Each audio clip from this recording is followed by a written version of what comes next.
22. What a brilliant game this one was at Headingley. A much improved Warrington performance and a game that Leeds had to win in order to keep their playoff chances on track. It was a brilliant, brilliant game. It could have gone either way. In fairness, I think Warrington really will look back at this as an opportunity lost. A real big open goal loss for Danny Walker in this one. Warrington having just gone back ahead due to that Matty Ashton long-range try courtesy of Matt Duffy. They were through again, Warrington. Ratchford inside, it went to Walker, and Walker put it down. At that point, if Warrington go in, perhaps they go on to win the game. And it was a seesaw type of battle throughout with some really good key performances on both sides, it has to be said. Let's talk about, first of all, the defeated team, Warrington Wolves. Matt Duffy came in for loads of criticism, didn't he, against the Catalan Dragons for his defensive work, his positioning. But in this one, he was outstanding with ball in hand. A brilliant, brilliant solo trial of a little dink. We've seen that a couple of times this season. Charnley's comes to mind for Lee. You know, he took it himself, little dink through, took it himself, and the run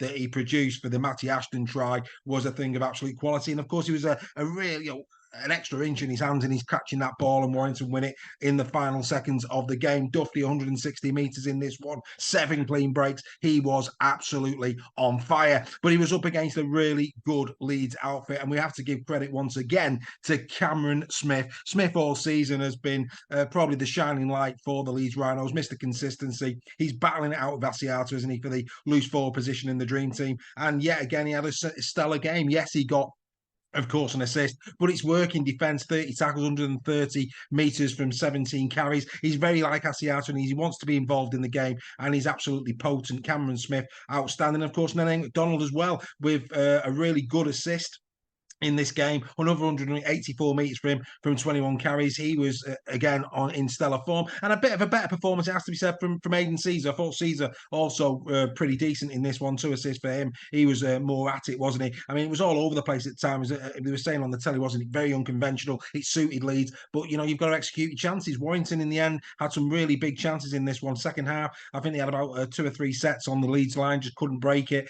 But much improved from the Warrington Wolves. Far better performance this than they've been producing for the last 7 defeats. Yes, it's another defeat, it's an 8th defeat in a row for Warrington in the league, but it's something in which to build on, and they'll be ready to go to Hull FC this Sunday and hopefully put on a good performance. Actually, it might be Friday, I can't quite remember what day that one is, but yeah, Warrington go to Hull, and I think Warrington need to win that. If Warrington don't win that, I think 9 losses from 9, when's the next win going to come? It's going to be really difficult for me personally to see Warrington cling on to those playoff positions. However, if they go and win that game against Hull, who's to say that they can't not then make a charge? Because next up for Warrington after they play Hull FC will be Castleford at home, then Salford away, then St Helens at home before Huddersfield away. So there's games in there that on paper, if Warrington want to be serious contenders for that top 6, they've got to go and win. I think it starts at Hull away this week. As for the Leeds Rhinos, well, of course, they're only 2 points off Warrington now. They're right back in it. They, of course, have made a living out of doing this time and time again. Are they going to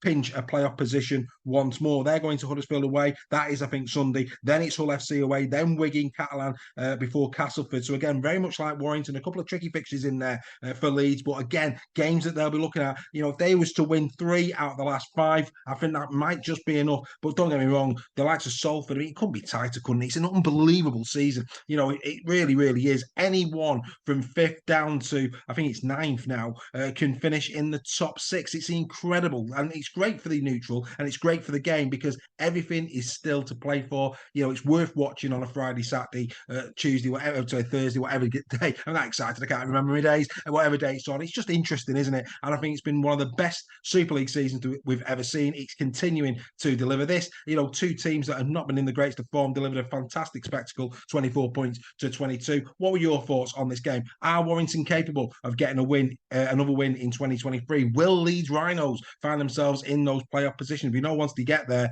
they just seem to have a knack, don't they, of getting to grand finals. What's your thoughts? Let us know in the chat. That's In the Sheds for round number 22, and we will see you next week for round number 23. All the best for now.